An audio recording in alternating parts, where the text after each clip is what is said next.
اور جدید سائنس کے نظریات سے جڑے ہوئے ہیں۔ 7 زمینوں کا تصور۔ قرآن مجید میں اس کا ذکر سورہ طلاق آیت نمبر 12۔ اللہ وہ ہے جس نے 7 آسمان بنائے اور زمین میں بھی اسی طرح 7 بنائے۔ اس آیت کی تفسیر اور مختلف مفسرین کی آراء۔ حدیث شریف میں آتا ہے کہ حضرت ابن عباس رضی اللہ تعالیٰ عنہ کی روایت 7 زمینیں بھی ہیں، ہر زمین میں ایک نبی، ایک آدم، ایک نوح، ایک ابراہیم، ایک موسیٰ اور ایک عیسیٰ ہیں۔ حدیث کی مزید وضاحت اور مفسرین کی نظریات۔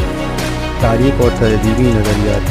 قدیم بائبل اور مصری تہذیبوں میں زمین کی پرتوں کا تصور، یونانی فلسفوں کی آرائیں اور افکار۔